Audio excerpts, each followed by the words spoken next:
আমার শ্বশুর বাড়ি এসে ছোট ছোট মাছ কে খাবে? এই মাছ এত মজা রে বাবা। তা বললে হবে? একটা মাত্র ভাগনা বউ এসছে, বড় বড় মাছ আনবে আর দেশি মুরগি রেখে দিয়েছে ভর্তি করে। আনবো তো। মামি এই মুরগির বয়স কত? এই 5 মাস চলছে, 6 মাস হয়নি। তুই এত বড় বড় হয়ে গেছে? হ্যাঁ, মামার বাড়ি এসে লুট করা শুরু করে দিয়েছে।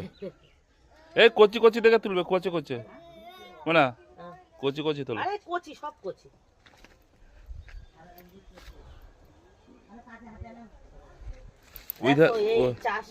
বাড়িতে চাষ, সেই জিনিস আবার নিজে হাতে তুলে নিয়ে খাওয়া, এর কিন্তু টেস্ট আলাদা।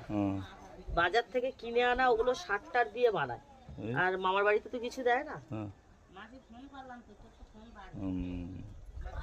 ওই দেখো আখ আছে, বিট, পেঁয়াজ, আলু দেয়, এগুলো কুচি ঠিক গেল, তা ও আর আলু দেই।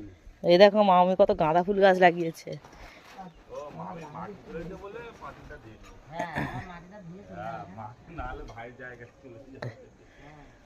আলু গাছ, মূলো গাছ, লাল শাক।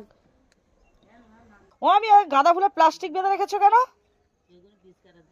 বাবা, মানে 1 বছর লাগবে না। লাউ গাছ। মাছ কোথায় পেয়েছো? মাছ এই একদিন এক জায়গায় পুষেছিল আগের বুধবার। এই মাছ, ছোট মাছে কিন্তু ভিটামিন বেশি। তাই ওই মুগো ফ্রিজে ছিল। ফ্রিজে এই সব মাছ যখন ফ্রিজে রাখবে কেটে রাখবে। আরে বাবা রাত্রি মামি তুলবে না, না না মামি তুলবে। এই দেখো লম্বা লাউ। এই সবুজ লাউগুলো খেতে ভালো লাগে জানো আমি, ওই যে সাদা সাদা লাউগুলো কিন্তু অত ভালো লাগে না খেতে।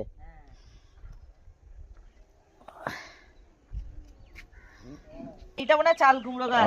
আর পেঁপে কত কবে হবে মামি? দেখো মামি পুঁই শাক কাটছে। এই পুঁই শাকের যা টেস্ট না, একটু বিটুলি, একটু কচি পুঁই শাক, এর মধ্যে কুমড়ো দেবো, চিংড়ি মাছ দেবো। পুঁই শাক কে খাবে বলো তো? ওই আমরা দুজন খাই, কেউ খেতে চায় না।